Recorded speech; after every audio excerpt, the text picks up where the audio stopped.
በደቃቁ የተከተፈ ሽንኩርት፣ የተፈጨ ስጋ፣ ፕሮቮሊን ቺዝ ደቃቅ የሆነ እና ሞዘሬላ ቺዝ፣ ነጭ ሽንኩርት እኔ ደረቁን ነው የተጠቀምኩት። ሴለሪ እኔም ደረቁን የተጠቀምኩት።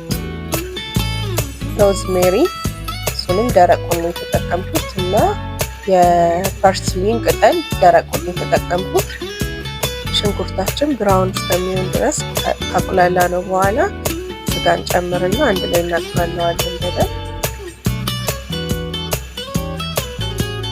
ከዛ በመቀጠል በርበሬ እንጨምራለን። እንደ ፍላጎታቸው ነው። ልጆቻችን የሚያቃጥል ነገር የማይወዱ ከሆነ መቀነስ እንችላለን።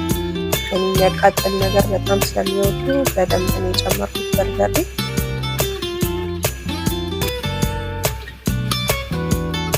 በደንብ ካቁላላ ነው በኋላ የተፈጨ ቲማቲም እንጨምራለን።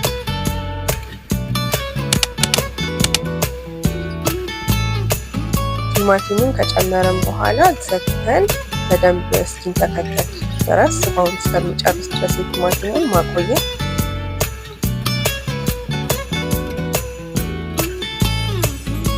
ከዛም ቅድም ያስቀመጥናቸውን ቅመሞች መጨመር። ቅመም በጣም ያለመዱ ልጆች ከሆኑ በጣም ትንሽ ማድረግ፣ የሚመቻቸው ደግሞ ከሆነ እንደኔ በዛ አድርጎ ማድረግ አሪፍ ነው። ይሄኛው ስጎ ለሳምንት ለትምህርት ቤታቸውን ማስቀመጥ ይቻላል። እየቀነሱ ፍሪጅ ውስጥ እያደረጉ መጠቀም ይቻላል። እንደኔ እንደዚህ ደረቅ ቅመሞች የምትጠቀሙ ከሆነ ደረቅ ቅመም በእጃችን እንደዚህ አሸት ስናረገው የበለጠ ቃናው ይወጣል። ስለዚህ እንደዚህ አድርገን ብንጠቀም አሪፍ ነው። ስጓችን በዚህ መልኩ ደርሶልናል። በመቀጠል ቤሻሜል ሶሱን እንሰራለን። ድስታችንን ካጋልን በኋላ ዘይት እንጨምራለን። በመቀጠልም እኔ ነጭ ሽንኩርት ብቻ ነው የተጠቀምኩት። ቀይ ሽንኩርትን መጠቀም ትችላላችሁ። ነጭ ሽንኩርቱ ትንሽ ብራውን ነገር እስከሚሆን ጠብቀውና ፉርን ዱቄት እንጨምራለን።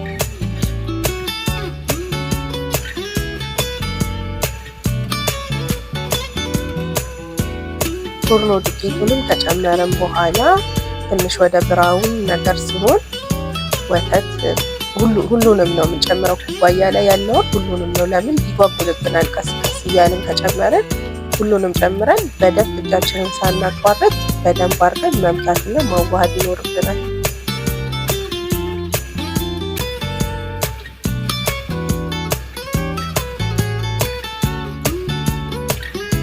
ትንሽዬ ጨውና ቆንዶ በርበሬ እናረግ አሪፍ ነው። እኔ ቆንዶ በርበሬ ስላልነበረኝ አልተጠቀምኩም።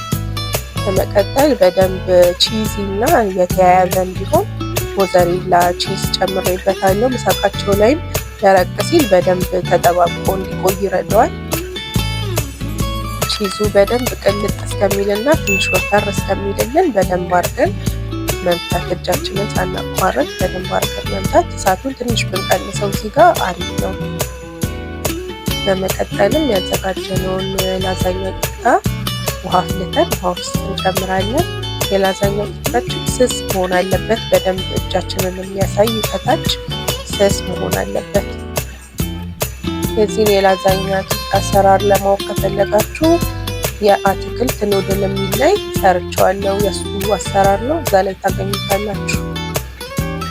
ፓስታውን በዚህ መልኩ ከቀቀልን በኋላ እንዳይጠባበቅ ቀዝቃዛ ቦታ ላይ ወይ ደግሞ ትንሽ ዘይት አድርገን ብናስቀምጠው አሪፍ ነው፣ እንዳይጠባበቅበት። ከዛ ላዛኛችንን ሌየር በሌየር እያደረግን ማዘጋጀት ወይም መደርደር ይኖርብናል።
ከላይ ቺዙን በደንብ አድርገን እናደርገዋለን። በደንብ ቃ ብሎ እንዲበስልልን ቺዙም ቅልጥ ብሎ ቆንጆ ቴክስቸር እንዲኖረው።